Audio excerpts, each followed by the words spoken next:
हम आपको दिखा रहे हैं जोशीमठ संकट पर आखिर क्या कुछ अब तक हो रहा है, कैसे जोशीमठ को बचाने की कोशिश हो रही है, और साथ ही ये भी कि आखिर इस पूरे संकट को लेकर देश भर के संतों का क्या कहना है। हमारे साथ कोलकाता से मेरी सहयोगी हमारी संवाददाता मनोज्ञा लोईवाल हमारे साथ जुड़ी हुई हैं, जिनके साथ इस वक्त मौजूद हैं जगत गुरु शंकराचार्यपुरी पीठाधीश्वर Swami Nischalanand Saraswati ji Maharaj. Manogya, over to you. बताइए गुरुजी की आज की जो स्थिति है जोशीमठ को देखकर आप क्या कहते हैं?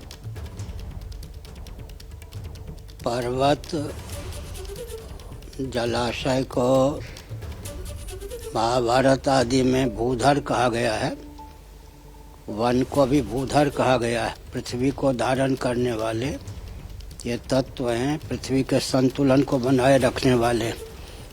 विकास के नाम पर पर्वतों को भी खंडित किया गया है, वन का विलोप हो गया है, नदियों को दूषित किया गया है। साथ ही साथ जब दिव्य वस्तु और दिव्य व्यक्ति को सुरक्षित रखने की भावना होती है तो महायंत्रों का आविष्कार नहीं होता है। मनुस्मृति 1163 के अनुसार महायंत्रों का जब प्रचुर आविष्कार और प्रयोग होता है तो दिव्य वस्तुएं विलुप्त होती जाती हैं। विकास को विकास के रूप में परिभाषित और क्रियान्वित न करने का विस्फोटक परिणाम है यह।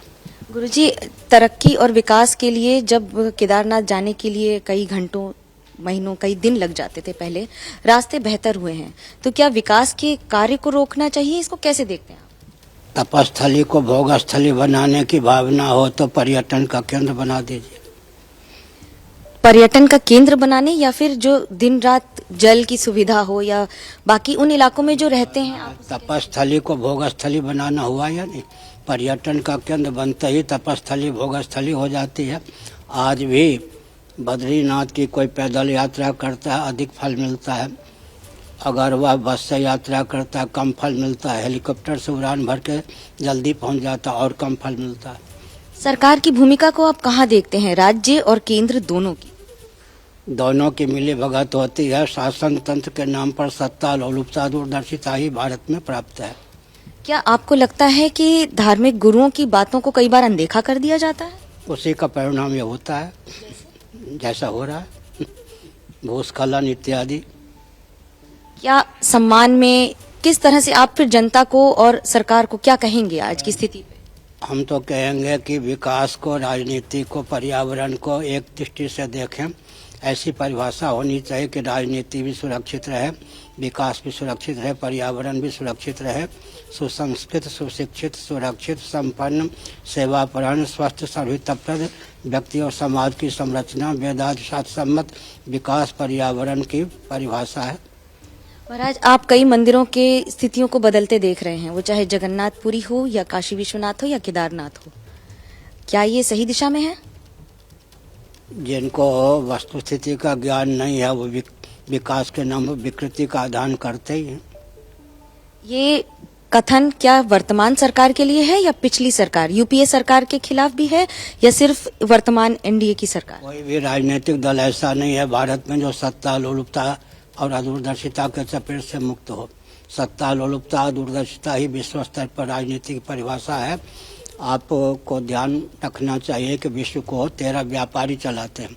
कोई राजनीतिक दल पूरे विश्व में नहीं है जो विश्व को चला सके, अपने प्रांत को या देश को चला सके। 13 व्यापारी ही पूरे विश्व को चलाते हैं।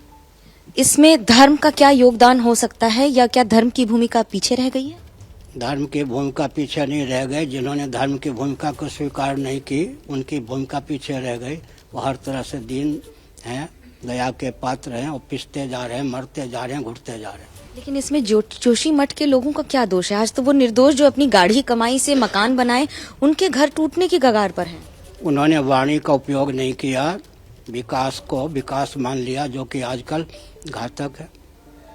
जनता को प्रबुद्ध होना चाहिए। प्रबुद्धता से विहीनता, केवल रोटी कपड़े तक सीमित रहने से भी अभिशाप मिलता ही है। शील का परिचय नहीं दिया। ये अभिशाप है प्रकृति का या फिर गलतियां हैं मनुष्य की? प्रकृति तब कुपित होती है जब मनुष्य प्रमाद करता है। आजकल चंद्रमा की सतह भी कई मीटर धंस गई है। यहाँ का प्रभाव चंद्रलोक तक पड़ता है। वर्तमान में जो अभी की जनरेशन है वो कई इन चीजों को नहीं मानती है, उनके लिए आप क्या कहेंगे? क्या आपको लगता है वो विकास जो चाहते हैं? ऊंचे वैज्ञानिक हैं, वो बिल्कुल मानते हैं दर्शन विज्ञान व्यवहार तीनों में सामंजस्य साध कर ही काम बनता है, सफलता मिलता है। अधिकतरे व्यक्ति वेदांत शास्त्रों को नहीं मानते। उत्पत्ति स्थिति संहार निग्रह अनुग्रह का विज्ञान जो वेदांत शास्त्रों में है, कौन नहीं मानेगा। जो उच्च कोटि के वैज्ञानिक हैं वो बिल्कुल नतमस्तक है हमारे ज्ञान विज्ञान पर। अधिकतरे व्यक्तियों की दुर्दशा जो है वो आपने चित्रित की। ये एक सवाल ये बनता है कि जब अब इस समय जब राजनीति होती है तो वैज्ञानिकों पर ही विपक्ष सवाल खड़े कर देता है।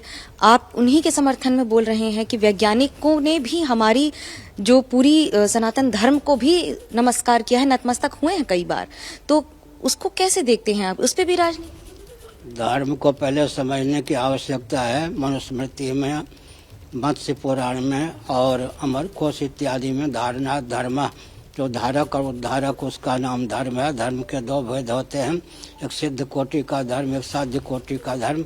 पृथ्वी के जितने कार्य हैं उनको पृथ्वी धारण करती है, पृथ्वी धर्म है। पृथ्वी को धारण करने वाला जल सन्निकट निर्विशेष होने के कारण धर्म है। जल को धारण करने वाला अग्नि तत्व सन्निकट निर्विशेष होने के कारण धर्म है। अग्नि को धारण करने वाला वायु तत्व सन्निकट निर्विशेष होने के कारण धर्म है।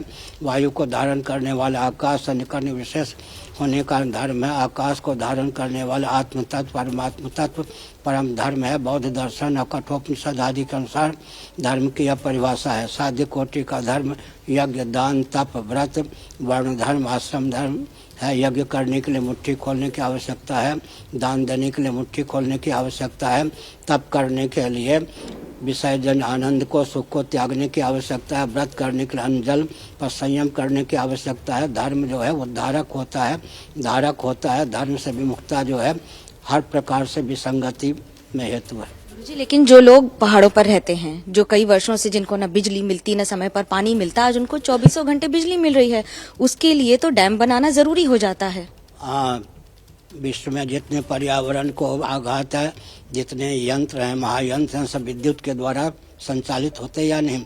अब आप आकलन कीजिए कि विद्युत के द्वारा ही महायंत्रों का संचालन होता है, तो बेरोजगारी बढ़ती है और प्रदूषण के कारण पूरा विश्व त्राही त्राही मचा रहा है। उदाहरण के लिए विकास की दृष्टि से आप किसको मानेंगे? चीन को, जापान को और अमेरिका को। कोरिया ने सबसे पहले इन्हीं के दबोचा है। विकास की पोल पट्टी तो खुल गई है। जगत गुरु, क्या आप विकास के रास्ते को बदलने को कह रहे हैं या विकास को रोकने को कह रहे हैं? कहने की आवश्यकता है। अभ्युदय निश्चय भोग और मोक्ष के अविरुद्ध और अनुकूल वस्तु और व्यक्ति की उद्भावना का नाम विकास है। मैंने पहले कहा, सुसंस्कृत सुशिक्षित सुरक्षित संपन्न सेवापरायण स्वस्थ सविताप्रद व्यक्ति और समाज की संरचना का नाम विकास है। विकास को समझने की आवश्यकता है। पृथ्वी को धारण करने वाले जितने तत्व हैं उनको विकृत विलुप्त करने का नाम विकास नहीं है।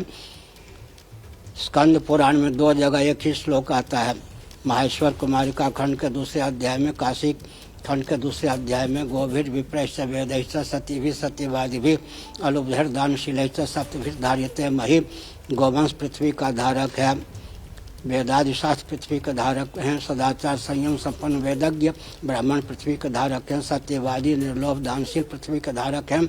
सातों को विकृत किया गया है। धर्म कामस्य कालस्य वसुर्वासु की रेवच अनंत कपिलश्चैव सप्तैते धरणी धरा। महाभारत के अनुसार पुरुषार्थ चतुष्टय और काल पृथ्वी के धारक हैं। जिस समय जिसका का संपादन होना चाहिए उस समय उस कार्य का संपादन न होने से काल भी कुपित हो गया है। धर्म के नाम पर धर्म नहीं, अर्थ के नाम पर अर्थ नहीं, काम के नाम पर काम नहीं, मोक्ष के नाम पर मोक्ष नहीं। उन्माद की पराकाष्ठा। इसलिए विकास को समझने की आवश्यकता है। एक आखिरी सवाल, आपने महाभारत की बात की तो राहुल गांधी ने कहा था कि पांडव ने डिमोनेटाइजेशन नहीं किया या पांडवों ने अभी वर्तमान की कोई महाभारत के विशेषज्ञ हैं क्या? राहुल गांधी को तो हिंदू का अंतर ही नहीं मालूम। राहुल गांधी कोई हमारे सामने या धार्मिक जगत में कुछ मान्यता रखते हैं क्या? ये थे जगत गुरु जो ये बता रहे थे कि जो जोशीमठ की स्थिति है उस पर सवाल उठ रहे हैं और केंद्र सरकार राज्य सरकार सब जिम्मेदार हैं, लेकिन वहां के लोग भी कुछ हद तक। आखिरकार विकास की राह पर बढ़ते हुए क्या आज पहाड़ों की चट्टानें हिल गई हैं? कि बहुत शुक्रिया आपका। मनोज्ञा लोईवाल जो कि स्वामी निश्चलानंद सरस्वती से बात कर रही थी, जिन्होंने एक महत्वपूर्ण बात कही कि बहुत सारी चीजों को कहीं ना कहीं अनदेखा किया गया, जिसका जो खामियाजा है वो आज जोशीमठ संकट में देखा जा रहा है, इस तौर पर देखा जा रहा है। क्या मजबूरी है मेरी, बताइए। मैं अभी आपको बताती हूँ कि मैंने ओए होए होए होए होए, नमकीन के चटकारे लेते हुए टकटकी मार के डिबेट शो को पॉज रिपीट कर कर के देख रहे हैं जोगिंदर जी। इनकी तरह आप भी देखें अपने फेवरेट डिबेट्स को रिपीट कर और डाउनलोड कीजिए एबीपी लाइव ऐप अपने स्मार्ट टीवी पर।